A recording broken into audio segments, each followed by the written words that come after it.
This is Entrepreneur Studio with Patrick Bryant, brought to you by SC Biz News, the Harbor Entrepreneur Center, Code and Trust, trusted co-founders in tech, and our sponsor, Harbor Wealth Management Group.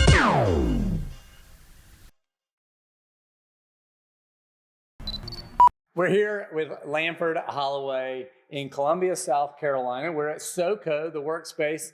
Lanford, you are running an amazing company, TerraStride. Thank you, Pat. Give everyone a little bit of the type of products you guys offer. Well, it's a software company, and we make products for two distinct but extremely closely related market verticals. One is large tract property sales, and the other is hunting and land management. And so you're really doing a lot for hunters and their ability while they're hunting to understand where they are and property boundaries and all these things, right? That's right, Patrick. Yeah, it's a social mapping app at its core. So you can mark up maps, drop lots of annotation, as we call it. So markers and roads and fields and streams, all the things that might matter. And then you can share those with others that you select, and they can edit that map and share it back with you, so you're all working off the same sheet of music. Your app, Hunt Stand, is so important to hunters. They love it. How many downloads at this point? We're at about 6.5 million right now.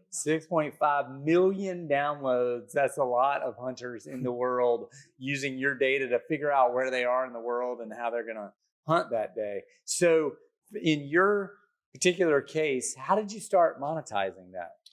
Well, Patrick, that was a struggle for a long time. When the app first started, which was back in 2013, by the way, we did what so many software companies so often do, which is that we didn't really know how to make money off of it. It was popular. We were getting a lot of downloads.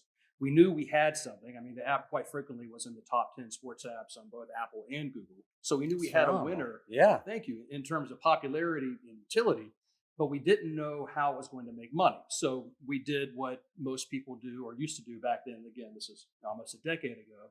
Is we started selling ad space. Slap some ads on it, right? That's so right. Just put some ad spots and how did you get the ads? Were you like physically going and selling ads, or That's you right. were using an ad network? We were. So we plugged into Google, and they have the open market exchange, and that's where you see all the ads. Where if you Google cruise or whatever, you'll see ads on every website for cruises for the next 3 weeks. So you can plug into that, but the amount of money that you get out of those open market ads is pretty small. Yeah. So you're building the app, people are using it, there's a lot of excitement around it, but you're not making a lot of money because these ads aren't really actually creating revenue. That's true. Yeah. That's absolutely. So take us to the next step. What did you figure out? Well, step 2 there was to start selling direct ad placements, which we did a little bit as well, because you can demand a higher CPM, cost per 1,000 views, if you can go sell directly to companies. But that also presented some challenges and their scalability concerns. And so rapidly, though, it became clear, that the ad model overall couldn't support a company of the type and of the scale that we were trying to build. Right? Well, this is a problem a lot of people have,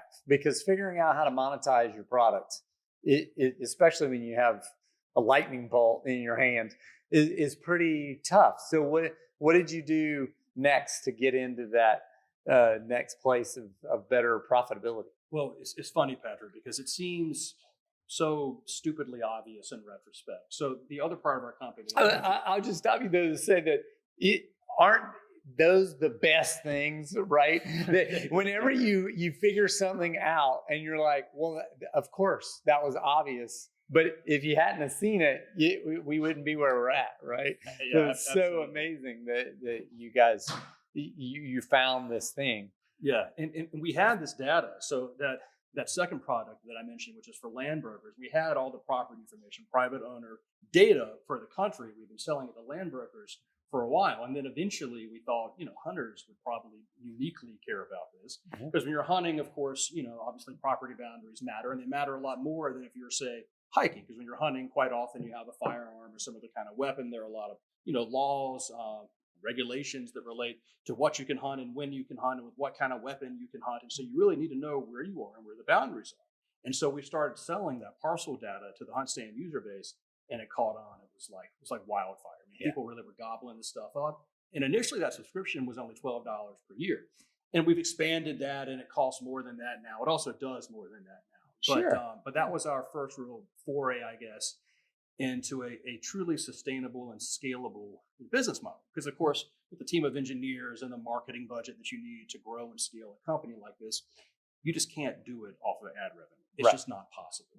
But so once we got this other revenue stream online, things started to snowball nicely. And we also have a solid retention rate.